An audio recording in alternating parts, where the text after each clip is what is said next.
problema ko kasi dati, itong helmet ko. Lalo na pag napark ko yung motor, iniwan ko siya, hindi ko naman siya pwedeng ilagay dito. Kasi ang laki oh, hindi ko masasara. So ngayon, nakakuha na tayo ng top box. So, ito, malaking size ng helmet to. Diba? So, yan. Tapos sarado ko. Lagay mo, Jake. So, welcome back ulit sa ating YouTube channel. And today, update ko kayo about sa nangyari ngayon kay Lexi 155 natin. Actually, kanina, nanggaling tayo sa kasa para magpa-change oil. Yun po yung first change oil natin. Nakaano pa lang ako eh.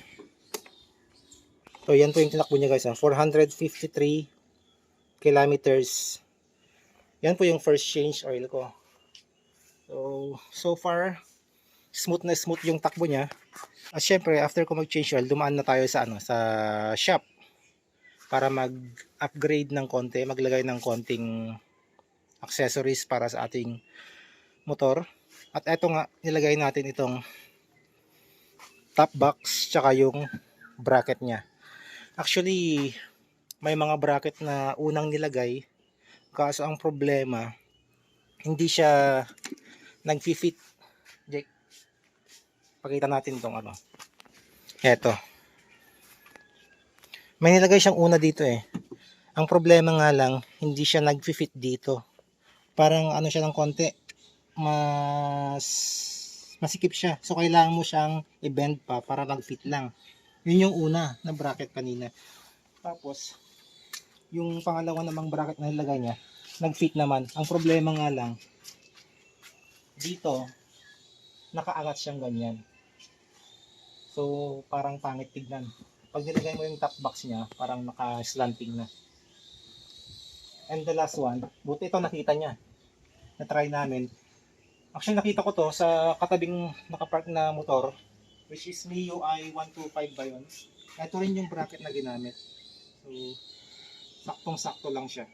Tsaka maganda oh. Tignan mo yung pagkakalagay niya. Tsaka matibay. Pero sinuggest nila na ilagay ko na top box. Ito yung hard plastic. Kasi mas magaan to kaysa sa mga alloy. Magaan lang siya. Tsaka maganda. Yung price pala nitong bracket, nakuha ko siya ng 1,150. Itong top box bracket. Tapos itong alloy, nakasale siya. Nakuha ko na lang ng 3,600 ba yun? 3,600 no? Tapos total na binayaran ko 5,000 plus. Ito na, lahat na. Kasama na yung pati labor. So, maganda. I-try ko lang kung ano. Ang problema ko kasi dati, itong helmet ko. Lalo na pag napark ko yung motor, iniwan ko siya. Hindi ko naman siya pwedeng ilagay dito. Pakita mo dito. Hindi siya pwede dito kasi ang laki oh. Hindi ko masasara.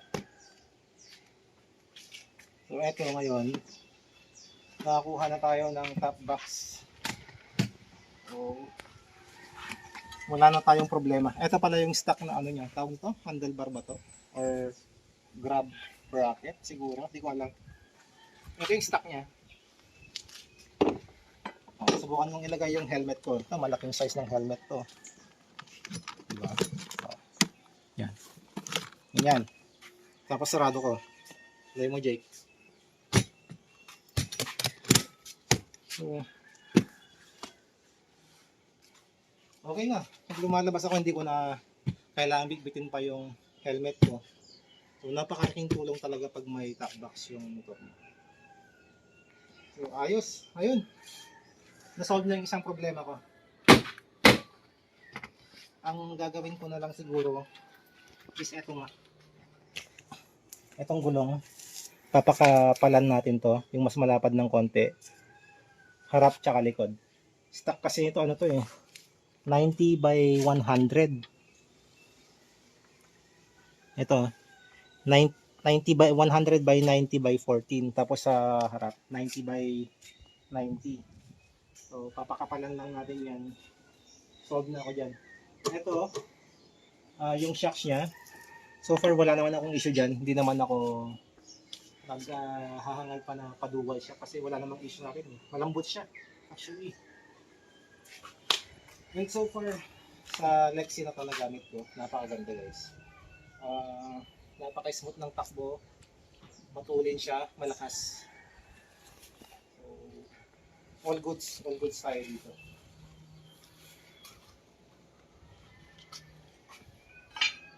Pakita ko na rin guys yung ano yan, yung average consumption dito sa gas. Kung malakas ba or hindi. So, sa total na 453 kilometers na tinakbo niya, ang consume niya is, nako, bumaba na ng konti, oh.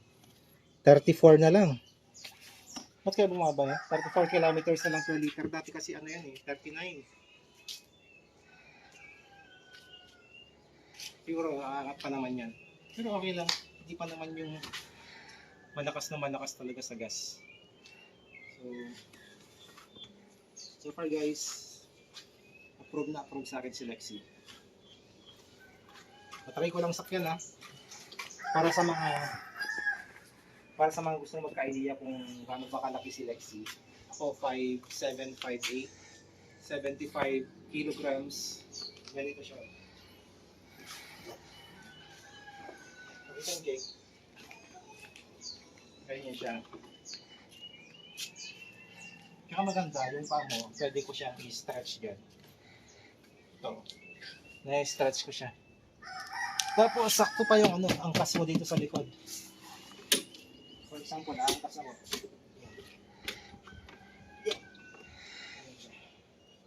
Okay. So, relax din pala yung angkas, no? Pwedeng tulong din itong ano niya, oh. Meron siyang backrest dito sa top box niya. So relax yung angkas mo. Pwede siyang makaganyan lang, no? Kaya nga magganyan, no? Relax lang. Yeah. So ayun guys, para sa akin, okay na okay itong si Lexi. After kong mag first change oil, ano sa akin to? 2 months na. Nabili ko nung March 10. April, May. Oh, more than 2 months sa akin. Based sa aking experience na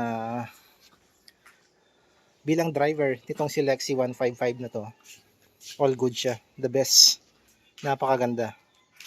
Wala akong masabi. So guys, yun lang. Update ko ulit kayo kung may babaguhin ulit ako dito kay Lexi or may idadagdag. Tapos yung next change oil natin. Okay? So, yun lang guys. Ingat-ingat po sa pagdadrive and huwag maging kamote sa daan para hindi tayo mandamay at syempre para na rin sa ating sarili. Ano? So, ride safe po mga ka-Lexi. God bless.